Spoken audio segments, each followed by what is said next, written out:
আসসালামু আলাইকুম। আজকে টিউটোরিয়াল আমরা হেরনসের সূত্র দিয়ে কিভাবে জমি পরিমাপ করতে হয় সেই বিষয়টি দেখব। ধরি এটি একটি ত্রিভুজ। এর এই বাহুর মান হইতেছে ৩২ ফুট, এই বাহুর মান হইতেছে ৩৫ ফুট এবং এই কর্ণের মান হইতেছে ৪২ ফুট। তাহলে ধরি এ সমান ৪২ ফুট, বি সমান ৩২ ফুট এবং সি সমান ৩৫ ফুট। এস এর মান বের করতে হবে। এস সমান a plus b plus c divided by 2। এটা হইতেছে হেরনসের সূত্রের এস। তাহলে এর মান হইতেছে ৪২ যোগ ৩২ যোগ ৩৫। আমাকে 2 দ্বারা ভাগ দিতে হবে। 2 দ্বারা ভাগ দিলে আমরা এখানে পাবো এস সমান ৫৪.৫ ফুট। হেরনসের সূত্র অনুযায়ী ক্ষেত্রফলের সূত্র হইতেছে এরিয়া সমান root over s into s minus a, s minus b এবং এস মাইনাস সি।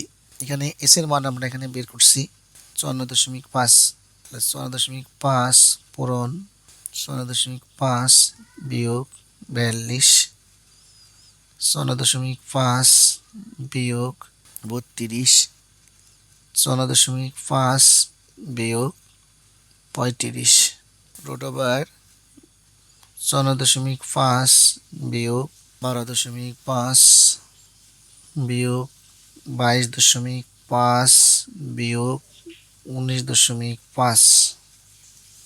এটা যদি আমরা পূরণ দিই তাহলে এখানে পাইতেছি 29889.4375। রুট ওভার করলে মান পাবো ৫৪৬.৭১৬ বর্গফুট। এই বর্গফুটকে এখন যদি ৪৩৫.৬ দ্বারা ভাগ দিই তাহলে এখানে কত শতক জমি আছে সেটা বের হয়ে যাবে। ভাগ দিলে ধরি প্রায় 1.7 এত শতক। এইভাবেই যে কোনো জমিকে ত্রিভুজ আকৃতি নিয়ে সেখানে হেরনসের সূত্র প্রয়োগ করলে আপনারা 100% অ্যাকুরেট রেজাল্ট পাবেন। ধন্যবাদ সকলকে।